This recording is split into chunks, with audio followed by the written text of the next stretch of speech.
I think Regular Show and Adventure Time might be the two most similar shows Cartoon Network ever aired at the same time. They've got the same energy, same kind of audience, and they both decided to give their main characters absolute train wrecks for love lives. But when I actually went back and rewatched them, I noticed that they're saying really different things about love sometimes. And I think if you grew up on both of these shows, you probably absorbed one of those messages without realizing it. So both shows started their main characters in basically the same hole, and that hole, metaphorically speaking, actually has a clinical name, limerence. So limerence is what happens when you like someone so much that the real version of them slowly gets swapped out for this fantasy version that you've been building in your own brain without even realizing it. You're not in love with a person anymore, you're in love with a character that you invented and then cast them into without telling them. We did a whole video on how Finn and Mordecai both fall into limerence, and if you haven't seen that one, it's linked down below because this video is kind of a sequel to it, so go check that one out. Now, I'm not going to redo the whole thing here, but the short version is both of them spend years projecting onto girls who were never going to work out, Finn onto Bubblegum and Mordecai onto Margaret. And then both of them eventually find someone that's good for them. Finn gets with Flame Princess, who is his age and actually likes him back, and they genuinely look good together. Mordecai starts dating CJ, who is funny and sharp and gives him crap when he deserves it, and they have real chemistry, more than he ever had with Margaret. And for the first time, both of these guys are in something mutual and functional, and you're kind of rooting for them. And then they both blow it up from the inside. Finn starts having these really intense dreams about Flame Princess and the Ice King fighting, and the dreams are pretty clearly, let's say, charged.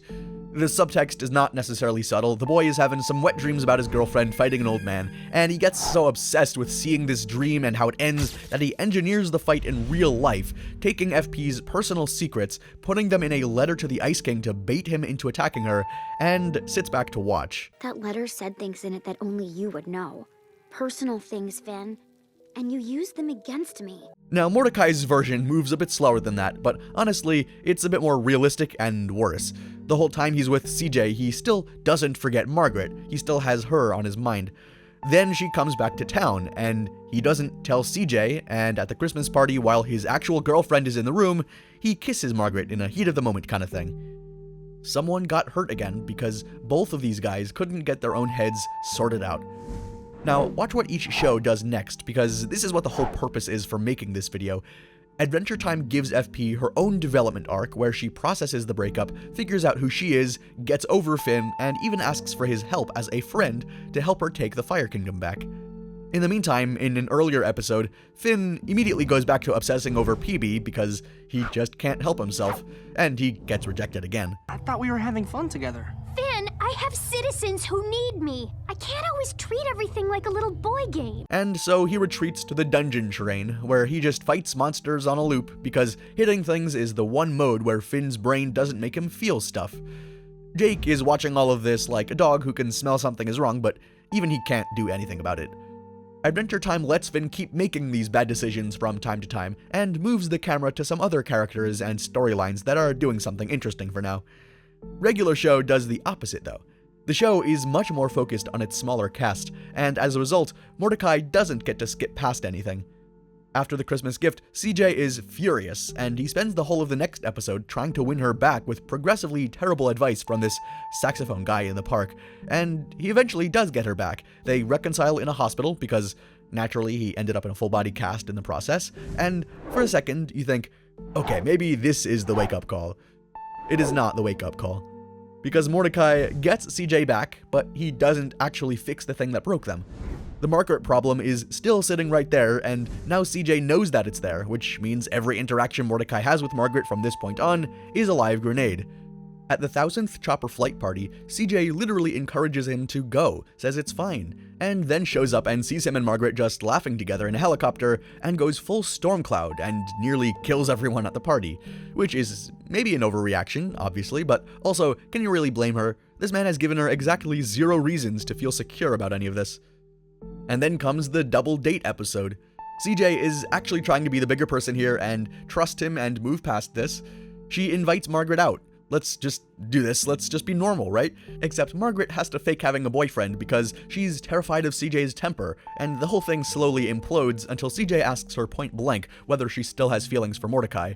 And Margaret, to her credit, tells the truth. She does, and she also says she's tired of the awkwardness, tired of feeling like a tourist around her own friends, which is honestly heartbreaking because Margaret didn't do anything wrong here. She came back to town and her entire social circle had been rewired around one guy's inability to deal with his feelings, and now she's the outsider in a group that she used to be part of. So now everyone is getting hurt. Margaret can't hang out with her own friends without it being a whole thing. CJ can't trust her boyfriend because he has gone astray a few times and he hasn't given her a recent reason to trust him. And Mordecai is standing in the middle of it all, doing absolutely nothing useful here. Then it all comes to a head at Muscle Man's wedding. Mordecai reads a letter from Muscle Man about finding your co-pilot in life and trusting your gut, and then instead of sitting down, he just keeps going. He starts rambling about he still doesn't know who his soulmate is and how he's been ignoring his gut and making everyone miserable. CJ is, of course, hurt and angry over this, and dumps Mordecai yet again. She gives back the bracelet and walks out. And according to the show's creator, she didn't just leave Mordecai after that, she cut ties with everyone. All of the friends that surrounded him as well. One man's public drama and indecision cost her an entire circle of people. Then comes Dumptown, USA, a literal island of men in bathrobes who completely gave up after getting dumped. They eat garbage and rot, and time basically stops. And Mordecai slides right in like he was built for this place. Beard grown out, dead behind the eyes, and at one point he catches his reflection in a saxophone and just stares at it because he doesn't even recognize himself anymore. Regular Show built this bachelor pad paradise into a trash purgatory because the show believes something that Adventure Time doesn't, which is that the person who caused the damage has to actually sit in it and try to reflect on their own behavior before they can earn the right to leave it behind. And to get Mordecai out of this stupor, Rigby has to ask Eileen to fake break up with him because the only way onto the island is to have been dumped. This man has to literally blow up his own healthy relationship just to enter the zip code that Mordecai's terrible ones put him in. Funniest thing the show has ever done with its own thesis, and I like how it mixes the metaphorical with the literal here. So Adventure Time thinks the best story after love goes wrong is what the hurt person becomes. And FP's arc is genuinely a great argument for that, but it means Finn kind of just drifts away. Regular Show thinks the important story here is why it went wrong, and it keeps the camera on Mordecai until he's felt every single consequence. Different priorities, and neither is wrong, it's just a different perspective on a situation, but they produce completely different ideas about what their growth costs and what the focus is in the show, and that is where this gets a bit interesting. So there's basically two ways people actually change, and the difference matters more than you think. The first one is when you hit a wall and you look at yourself, you go, okay, I need to do something different, I need to upend things, I need to drastically rethink things. The advice doesn't have to be smart or original or deep, it can be the most obvious boring thing anyone has ever sent to you. It could just be very simple advice like, oh, just make your bed every day, and that's basically just the start, but you have to actually start it, right? It just has to be followed, and this kind of change has like a really concrete start date sometimes where people hit that rock bottom, like you can just point to where it kicked in, and it's not necessarily the most pleasant thing to go through because it can be a hard stop and sometimes you don't bounce back up. The second way to change is that you don't really decide anything at all. It doesn't really get to that final point. Enough stuff just keeps happening to you over a long enough stretch of time that eventually the old version of you just either slowly shifts to accommodate itself or it just can't hold itself together anymore and something new starts showing up in its place. It is slower and messier and you definitely can't put a date on it, but it doesn't come with a big shock. It sometimes comes with its ups and downs as well. I think Regular Show runs the first one, and Adventure Time runs the second one. So after Dumptown, Rigby's advice to Mordecai, after he just hit rock bottom here, is to just forget about dating for a while and focus on the other stuff in his life. Just put that on pause for a bit. You want simple? Take a break from dating, man. Forget about the chicks and just focus on what's best for Mordecai. It sounds like something your mom would tell you while handing you a plate of food. And honestly, that tracks because the only useful advice Sad Sax Guy gave Mordecai earlier in the show was also literally to just go talk to your mom. No, I mean, go ask your mom for advice, brother. They know everything, especially when it comes to women. Regular Show is genuinely committed to the idea that most emotional problems have embarrassingly simple answers to actually implement, but it's the process that might take some time and effort. We just don't want to hear those simple answers or pursue them because simple feels like it shouldn't count, and sometimes we just need to hear it from someone else too. but the boring advice actually works most of the time. In Mordecai's case, this dude had a whole identity crisis underneath all the messy relationship drama that he's been ignoring for the entire show. He's an art school dropout, and actually part of the reason he never went to college in the first place is because Rigby intercepted his acceptance letter and forged a rejection letter in its place so that they wouldn't get separated, which is a whole thing from the movie. But even after that, Mordecai went to art school at some point and then dropped out of that too, because he tried to draw someone in class and it went so badly that he literally ran away crying. He let that one moment kill his confidence in the one thing that he was actually good at and would have gone somewhere and he would have enjoyed. So he ended up at the park working a random job that had nothing to do with who he is and is just heavy labor work, and he's trying to spend these 7 seasons of the show trying to fill that gap with a relationship and to find meaning in his life. And the relationship stuff never worked out because you can't outsource a sense of self-guilt and trying to pass the time with a relationship, and you can't pass that on to another person, a partner. It's not what girlfriends are for. They're their own people, and you want to have to support them as much as you want to support yourself, and you have to be in the right place to do that. Mordecai takes Rigby's advice. He picks up the paintbrush again, and the show kind of skips that whole thing. We don't really see the process of him getting back into art, but by the finale, he has his own gallery, and he meets Steph there, another artist, at a show that was displaying both of their work. So he did get somewhere. Quintel and the writing team were pretty open about this being intentional. Quintel said that after everything that happened with Margaret and CJ, he knew there was no way Mordecai could get either of them back, that the true reality for him was that there's a lot of other people in the world and he learned from his mistakes and moved on. And Owen Dennis, one of the other writers, said that he appreciated that the show didn't have Mordecai ending up with his first love, because real dating is messy and complicated and rarely ends with the person you started with, and that Steph is into art like Mordecai, and this is a deep-seated passion of his, and he met her somewhere along the way, and one thing led to another, and now they seem peaceful and happy with each other. He found someone while pursuing the career and the meaning that he thought he was distracting himself with originally. This is the argument that the show has always made with all of its relationships. Be true to yourself, pursue what you enjoy, hang out with people that you like, be a better version of who you are, and just accommodate yourself to the people around you and your environment, and love will follow. It's inevitable at that point. Now, there's no Dumptown USA for Finn, and there's no fortune cookie advice from someone like Rigby, and there's no moment where he decides to be different. And that's by design. There's no immediate moment. Jeremy Shada was 12 years old when he started voicing Finn, and his voice literally broke on air across the seasons, and the show just let it happen. That was part of the character. Then they aged the character with the actor on purpose and made him develop as the actor did. Finn was built to grow up with the audience so that you'd watch him change the same way that you watch a friend change, because you can't really tell exactly when it happens. You were both in it the whole time, and it happens slowly. Mordecai is 23 for the entire run of the show, and then the epilogue jumps forward a bunch of years, and then he's got a gallery and a wife and 3 kids. His growth had a before and an after. Finn's growth is a continual process that we get to witness, so the shows show us different parts, different moments, and different processes. For example, after Flame Princess, a lot of life happens to Finn afterwards. He's going through all of the other stuff, right? He meets his deadbeat dad, he loses his arm, he builds a tower to space, singing. Baby's building a tower into space. Space is where he's gonna find his dad. And then in season 6, the show tries to deal with all of this emotional wreckage in Breezy, where Finn is clearly just numb at this point and going around kissing random princesses, trying to feel anything at all, and none of it is working. The facade of relationships and love. And the flower on his arm, his hope and his vitality, it keeps wilting.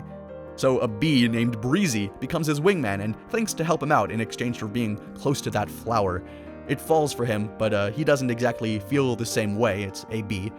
Then with Breezy having been hurt and gone near the end of the episode, he ends up being low-key assaulted by LSP, which is pretty obviously AT's way of saying that this kid is using physical stuff to fill an emotional hole, and his arm flower wilts away right after.